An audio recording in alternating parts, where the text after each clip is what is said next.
Ամբողջ հայ ժողովուրդը ոտքի կկանգնի եւ կմբոստանա Քոչարյանի դեմ։ Քոչարյանի հարցը մեկը միշտ փակված է։ Քոչարյանին ոչ ներսում են ընդունում, ոչ դրսում։ Ուրեմն Քոչարյանի գործը նաեւ գտնվում է Հաագայի դատարանում։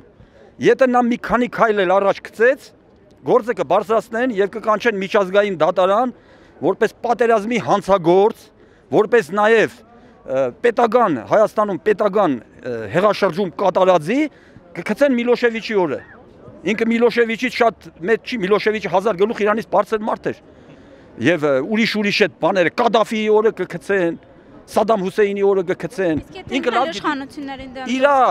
Քոչարյանի հարցը, Քոչարյանի կերպարը շրջանառության մեջ են գցում Բաղրամյան 26-ից իրականում։ Ուրեմն որպեսի զուգահեռներ տանեն Սերժի հետ։ Այսինքն Քոչարյանին գցում են ասպարեզ որպես բոբո, ժողովրդին ցույց տալու համար, Սերժին չեք ընդունում, խնդրեմ Քոչարյանն է գալիս։ Ուրեմն ավելի լավ է Սերժը մնա։ Իրականում Քոչարյանի հարց չկա, չի էլ կարող լինել։ Նա հանցագործ է, պիտի դատվի։ Են էլ ծանր մեղադրանքներով պիտի դատվի։ Մենակ մարտի 1-ը հերիքա, վաղը ցեղասպանության օրն է, չէ՞։ Հիմա բայց սրանք թուրքերը հələ դե ֆիզիկական ցեղասպանություն են կատարել մեր նկատմամբ։ Սրանք հոգևոր ցեղասպանություն են կատարել, սպիտակ ջարդ են կատարել մեր նկատմամբ։ Գուրգեն Մարգարյանի 10 տարին է լրանում, չէ՞։ Այս սրանք Գուրգեն Մարգարյանի նման գիշերով գաղթագողի, թրքավարի ու դավադիր հարձակվեցին Ազատության հրապարակում քնած խաղաղ ցուցարարների վրա։ Ուրեմն ծեծեցին, ջարդեցին, սպանեցին հայ կանանց, երեխաներին, ծերերին։ Այդ Ռամիլ Սաֆարովի ձեռագիրը չէր մարտի 1-ի նրանց գործերը։ Հոկտեմբերի 27-ը Ռամիլ Սաֆարովի ձեռագիրը չէր։ Ո՞վ բացահայտվեց հոկտեմբերի 27-ը ոչ, բացահայտվեց մարտի 1-ը ոչ, բացահայտվեց Լևոն Գուլյանի սպանությունը, որ ներքին գործերի նախարարության 3-րդ հարգից շպրտեցին ներքև։ Բացահայտվեց ոչ, բացահայտվեց Արթուր Մկրտչյանի մյուս սպանությունները չի բացահայտվում, որտեվ սրանք բոլորը նույն կենտրոններից են կատարված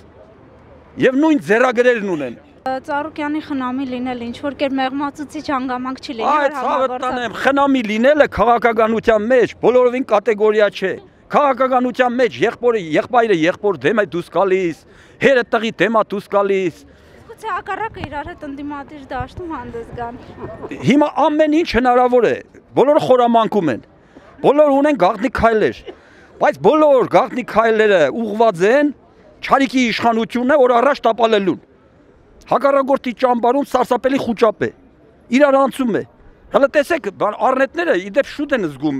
նավի խորտակումը։ Հիմա տեսեք Արթուրիքի վիճակը, փախնում են, ուրեմն առնետները նաև ինդիկատոր են, ցուցիչ են։ Եթե դուք ուշադիր հետևեք դրանց քայլերին, կհամոզվեք, որ Սելջուկները տապալվում են օր առօր, խորտակվում են, չունեն ապագա, ապագան մերն է, իրենք ապագա չունեն, իրենք ունեն մեղքի ահռելի մի բեռ, ունեն ահռելի պատասխանատվություն, որ պետք է կանգնեն հայ ժողովրդի արդար դատաստանի առաջ։ Պատասխան պետք է տան կատարած բոլոր հանցանքների համար։ Ոչ ոք չի պրծնելու։ Ոչ ոք, վարչապետ է, ես իմ ինչ է, եւ քաղաքականության մեջ մի ոսկե կանոն կա։ Ցանկացած նոր իշխանություն, եթե նախորդների հանցանքները չի բացահայտում եւ մեղավորներին խստագույնս չի պատժում, պարտադիր կարգով ինքը նախորդներից տասնապատիկ պիտի այլանդակ դառնա։ Մենք եթե գանք իշխանության եւ չբացահայտենք այդ հանցանքները, մենք պարտադիր կարգով 10 անգամ ավելի այլանդակ կդառնանք, քան Սերժ Սարգսյանը։ Հիմա դրա համար ասում եմ, այո, մենք սիրում ենք նաեւ մեղավորներին, բայց գալու ենք նաեւ մեղավորներին դատելու։ Հիմա քաղաքականությունը մարդկային գործունեության ամենաանհասկանալի, ամենափչացած, բայց նաեւ ամենակարևոր բնագավառներից մեկն է։ Հիմա քայլեր են կատարվում, որ ժողովրդի կողմից հաճախ դրանք անհասկանալի են, բայց դրանք ունեն հեռահար նպատակներ։